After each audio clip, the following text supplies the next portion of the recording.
परमेश्वर का पवित्र वचन पवित्र बाइबल में लिखा है, होली बाइबल में यूहन्ना 15 के मैं आपको बताना चाहूंगा 15 का 5वीं आयत में प्रभु यीशु मसीह इस तरह से कहते हैं, हर एक भाई बहनों के लिए, हर एक विश्वासियों के लिए और हर एक भाई बहनों के लिए भी है। मैं दाखलता हूँ, प्रभु यीशु मसीह कहते हैं। पहले देखेंगे तुम मेरी डालियां हो, दूसरा पॉइंट देखेंगे और जो मुझ में बना रहता है और मैं उसमें, वह बहुत फल फलता, क्योंकि तुम मुझसे अलग होकर तुम कुछ भी नहीं कर सकते। मेरे प्रिय भाई और बहनों, यहाँ पर प्रभु यीशु मसीह साफ रीति से कहते हैं कि मैं दाखलता हूँ, मैं दाखलता हूँ, तुम डालियां हो, तुम मुझ में बने रह के बहुत फलते हो और फलोगे भी। जैसे कि प्रभु यीशु मसीह यहाँ पे कहते हैं मैं दाखलता हूँ। मैं एक आपको उदाहरण देना चाहूंगा मेरे प्रिय भाई बहनों की।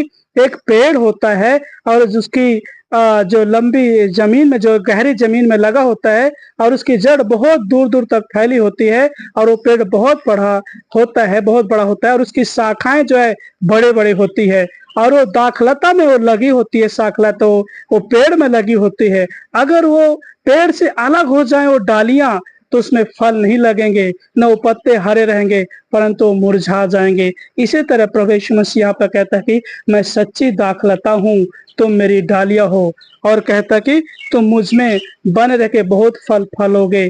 और यहाँ पर लिखा है, मैं 6वीं आयत में पढ़ दूंगा, यदि कोई मुझ में बना न रहे तो वह डाली के समान फेंक दिया जाता है और सूख जाता है और लोग उन्हें बटोर कर आग में झोंक देते हैं और वे जल जाती है। इसलिए हमें क्या करना है? हमें वचन में, प्रार्थना में, आराधना में, संगति में हर एक भाई बहनों को बने रहना है, क्योंकि प्रभु यीशु मसीह यहाँ पर कहता है यदि कोई मुझ में बना ना रहे। मेरे प्रिय भाई बहन, मैंने आपको उदाहरण दिया ना वो पेड़ का।